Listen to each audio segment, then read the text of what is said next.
नमस्कार सबैमा स्वागत छ भट्टराई ब्लग्स युट्युब च्यानलमा। आज पुसको अन्तिम साता हाम्रो गाउँघरतिर बिहानैदेखि यस्तो मजाले घाम लागिरहेको छन् र यहाँको वातावरण यस्तो छ, उज्यालो छक्क र पारी लेखमा कोइरो छ, तर पनि न्याना घाम लागेका छन् बिहानैदेखि र हामी हाम्रै घरको अगाडिदेखि यो भिडियो बनाइरहेका छौँ। यो चाहिँ हाम्रो घर देख्न सक्नुहुन्छ। यहाँको वातावरण कति राम्रो छ, मौसम यहीँ फलिरहेका छन्, केरौ, लसुन, प्याज, गाजर सबै कुरा यहीँ छ र यहाँको वातावरण पनि एकदम सुन्दर र रमाइलो छ। र आज बिहानैदेखि घाम लागेको कारणले गर्दा आमाले आज कर्कल काटेर तितौरा पार्ने भनेर मलाई हैसा उदाएर कर्कल काट भन्नुभएको थियो र म कर्कल काट्नको लागि यहाँ हँसिया उदाउँदैछु।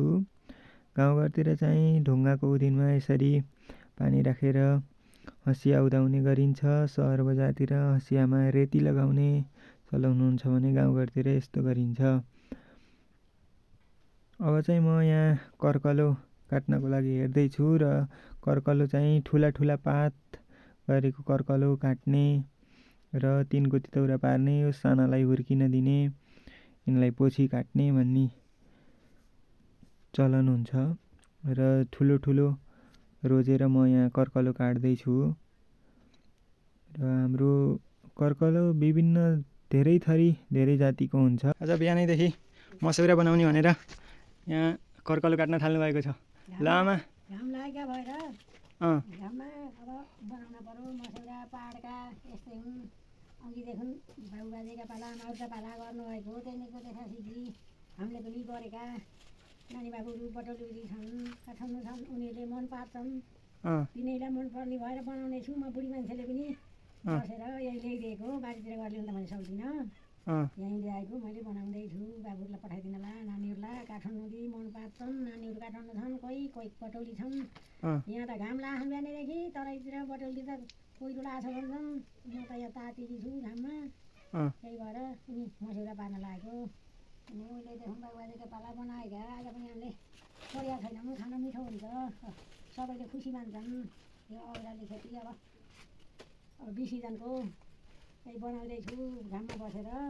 यो अहिले बनाएपछि अब कहिले खाने? अब त बनाइसकेपछि खाँदै रहे हुन्छ, राखिरहनु पर्दैन। राखेर पनि यो कति दिनका दिन तयार हुन्छ? यो त एक सातामा तयार हुन्छ। एक सातामा तयार हुन्छ। एक सातामा तयार हुन्छ। यो बनाउने के राखेर हो? कर्कलो त कर्कलै रहेछ, अरू यसमा के चिज मिसाइन्छ? सोस्ताको धुलो बनाएर पिसेर ढाँचामा मिलमा पिसेर सोस्ताको धुलो। हिजो सोस्ता पिस्दै हुनु त यसैको लागि हो? त्यसैको लागि हो। त्यसैको पिठो बनाएर, पाउडर चाहिँ पिठो बनाएर त्यसैमा यिनी काटेर गमलामा मुछेर नाङ्गामा मान्द्रामा यतै पारेर सुकाउने हो। त्यहाँ तिनी एक साल घाम लागेको चाँडै सुक्छन्, नभए 7 आगमा सुक्छन्। त्यसपछि खाने भनेर लगाइदिएका उहिलेदेखि खालि। अब हामीले पनि त्यही गर्न सिकेका गरेका छौँ। यसको तरकारी मिठो हुन्छ असाध्यै? असाध्यै मिठो मान्छन् हामीले त, खाइरहेको भएर होला। नानी बाबुले मिठो भाउ पठाइदिनुहोस् नाना भन्छन्। हुन्छ बनाएको छैन, बनाएर पठाउँला भनेर फोनमा भने चाहिँ कथेर पठाइदिनुहुन्छ आमाले भनेर हेरेका हुन्। त्यहाँ मैले अझ बल्ल बनाउँदैछु। बाबुले काटेर ल्याइदियो, मैले ल्याउन नसक्ने, बाबु गएर काटेर ल्याइदियो बारीबाट ढिकाबाट। त्यहाँबाट काटेर अब मैले यहाँ घाममा बसेर बनाउँदैछु। अब यो एक सातामा तयार हुन्छ। यो भिडियो मार्फत नानी बाबुलाई अब के भन्न चाहनुहुन्छ? आउँछन् अलि दिनमा तितौरा भन्न चाहनुहुन्छ? आउँछन् अलि दिनमा, भर्खर बनाइछु बाबु, नआइदियो, अब सुकेपछि पठाइदिनु ल भन्छु। त्यहाँबाट उनी पनि ढुक्क भएर बस्छन्। आमाले पठाइदिनु भयो भन्छन्, खुसी भएर बस्छन्। त्यहाँदेखि यो पहिल्यैदेखि चलिआएको चलनलाई तपाईँले निरन्तरता दिनुभएको? निरन्तर पहिलेदेखि आएको चलन निरन्तर अब गरिरहनु पर्यो नि। अब बेसी सिजनमा तरकारी पनि ठिक हुन्छ त्यसो भए? ठिक हुन्छ, भातसित जत्रै जुट्छ, मिठो हुन्छ। मरमसला राखेर फुराएर भुटन राखेर बनाएपछि खानालाई जत्रै मिठो मिठो हुन्छ। नमिठो हुँदैन। हामीले त यही मिठो मानिकन अब यही खाने चलन छ। यही हो बाबु। ल हुन्छ फेरि आमा। ल ओके। ल यो भिडियो मार्फत अरूलाई के सन्देश दिन चाहनुहुन्छ? यो भिडियो मार्फत अरूलाई त के, मैले बनाएँ, पठाइदिन्छु बाबु हो, नआत्यो कहिले पठाइदिन्छ भनेर हेरिरहला। अब सुकेपछि बनाएर घाममा सुकाउनु पर्छ, सुकेपछि मैले पठाइदिन्छु गाडी आउँदा। तिमीहरूले खाए, अरू के भन्नु र खोइ। ल मेरो च्यानल छ, यो च्यानललाई अगाडि बढाउनु पर्यो। तपाईँको यस्तै भिडियो मैले राख्दै गर्छु, अरू साथीहरूले सपोर्ट गर्न पर्यो कि परेन? पर्यो नि त साथीहरूले सपोर्ट गरेर गरिदिनु पर्यो, नगरे त भएन। गरेको त होला भनेर गरेको, सपोर्ट होला भनेर। यो त सपोर्ट होला भनेर रहर लाएर गरेको।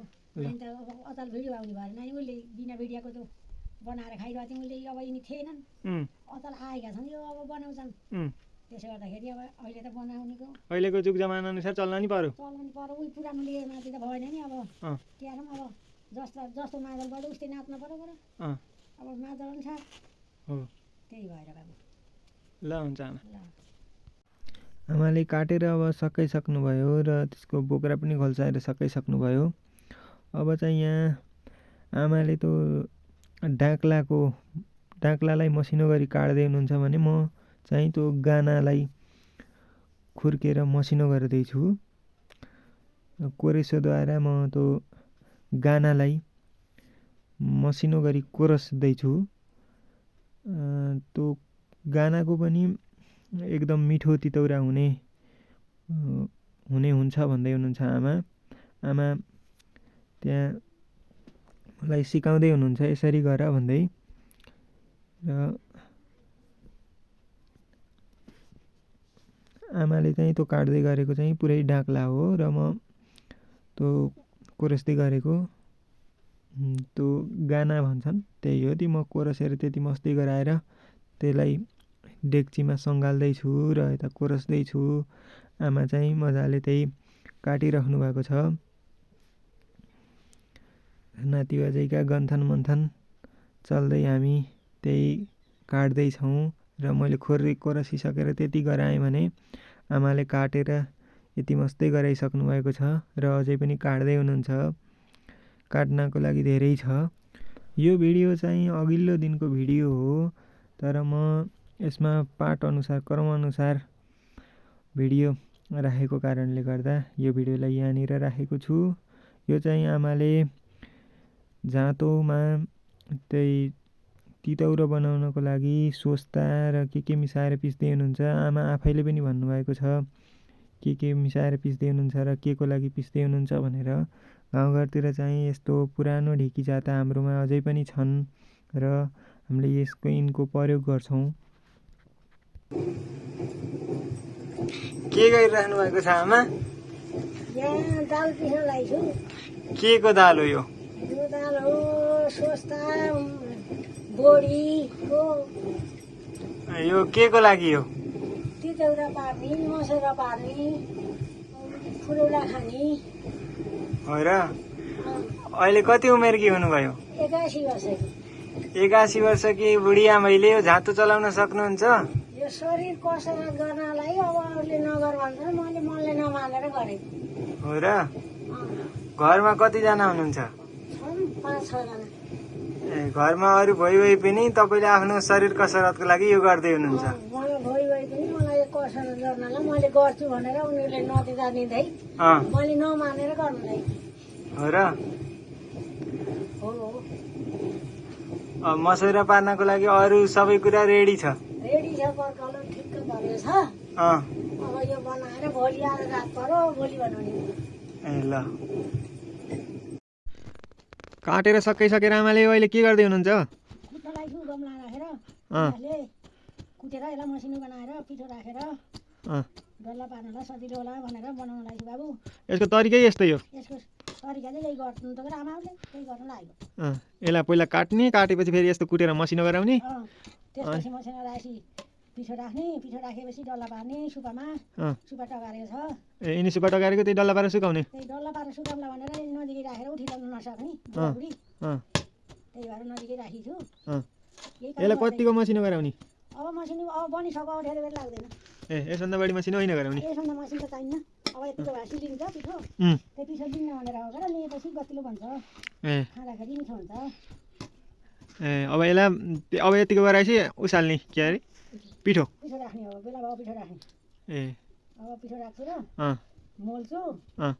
सुकाएर त्यो पिठो मोल्दै मोल्ने, त्यहाँबाट मोलेपछि पिठो पारेर डल्ला पारेर सुपामा राखेर सुकाउने। त्यहाँबाट घाममा सारी सुकाउने, फर्काई कति कोसिस गर्नुपर्छ। खानेलाई त यति सहिलो छ भनेर भएन, गर्न त दुखै छ। बसेर गरिछ बुढीले भन्ने त भयो होला अँ। गर त गर्न दुःख छ दुःख भएर चाहिँ बिन्ता गरेर भैँसी बारी घाँस काटेर दुःख गरेर गोर्खा नुन पिछे हिँड्यो हुन्छ यो पनि अब यसमा पिठो राख्न लाउन पिठो राख्नु थाल्यो अब हेर कसरी त ल यो तिमीले पनि सिक्यो हुन्छ नि त ल हामीले तरिका विधि पद्धति सिक्दैछौँ त्यति पिठाले पुग्छ अब पुग्ला भन्न थालेको छु पुगेन भने थप हामीलाई यो पिठो त त्यही के भन्नु अरे सोस्ता सोस्ताको अँ। पिसेर मैदा बनाएको त्यही मैदा मोलेको र बेसरी मोल्न पर्यो बेसी जो जहाँ तै लाग्नु पर्यो नि फेरि जाँदै नलागे हुन्न फेरि लाग्नु पर्यो सबै त्यही भएर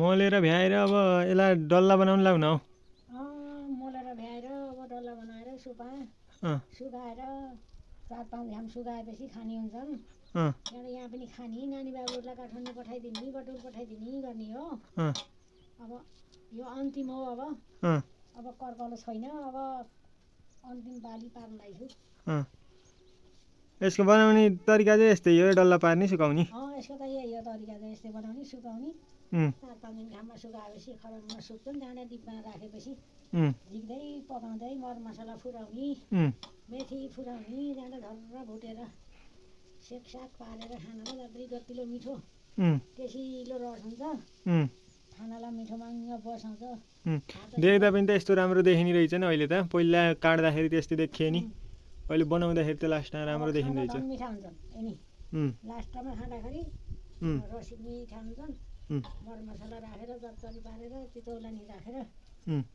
पकाएपछि खानालाई अधेखाम भन्ने हुन्छ खाएपछि मान्छे पल्कन्छन् कति मिठो भन्छन् खुसी हुन्छन् नानी भाइहरू सानातिना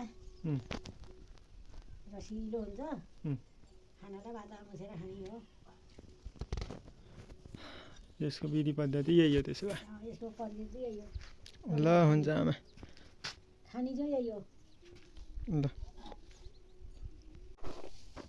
घाम तापेर बस्न आमा तितौरा चलाउँदै घाम तापेर बसेछु तितौरा सुके अब अस्ति पारेका सुकेर अब राख्नु पर्यो रुब्बा भनेर हेर्दैछु नानी बाबुले कहिले पठाइदिनुहुन्छ आमा भन्छन् अब सुकेपछि पठाइदिनु भनेको उहाँ त घाम लाग्ने नानी अन्त घाम लागेर कति घाम लाग्छन् कति घाम कता घाम छन् सुके तितौरा खर भयो भने राख्नु भयो ए त्यही 3 सुपा थियो यहाँ 2 सुपा भयो एउटै सुपा अट्ने भएछन् अब एउटै महिना झन् अहिले पातल हराउनु परेको त बाख्रा पनि सुक्छन् नि अब यस्ता भयो भने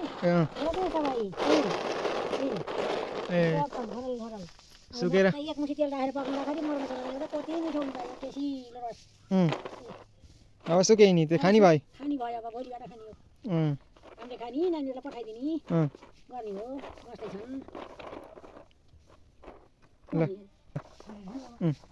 पहिले पनि यो भिडियो गर्ने यस्तो गीत चलन थिएन हामीले देखेका थिएनौँ जानेका थिएनौँ अहिले यो आएको छ हाम्रा बाबुले यो भिडियो बनाउँछ आमा च्यानलबाट छ मेरो भनेको छ यो सबैले हेरिदिनु होला सबैले गरिदिनु होला हेरेर भिडियो गरिदिनु होला हाम्रा बाबुको रहर पुरा गरिदिनु होला बाबु रहर आएको छ त्यही भन्न चाहन्छु के भन्नु र मेरो च्यानललाई सपोर्ट गर्न पर्यो बाबुको च्यानललाई सपोर्ट गर्न पर्यो गरिदिनु होला सबैजनाले हेरेर अब के भन्नु बाबु रहर आएको अब केटाकेटी मान्छे रहर आउँछन् हाम्रो बुढाबुढीलाई त अब यस्तो गर्न पाए यस्तो आइदिनु भन्ने छ अब केटाकेटीलाई त के गर्नु आउँछ अब सबैले हेरेर राखिदिनु होला मैले तपाईँले सुरुदेखि गराएका सबै बनाएको अब एकैचोटि राखिदिन्छु हुन्छ ल सबैलाई के भन्नुहुन्छ त्यही भन्नु सबैलाई राखिदिनु होला भनेर खुसी दिन्छु मैले भन्छु च्यानल राखिदिनु होला भिडियो गरिदिनु होला सबैजनाले जहाँ जहाँबाट हेर्नुहुन्छ जसले तपाईँले हेर्ने जतिले राखिदिनु होला हाम्रा बाबु रहर आछन् सबैजनाले लाइक गर्नु होला कमेन्ट गर्नु होला ओके बाई बाई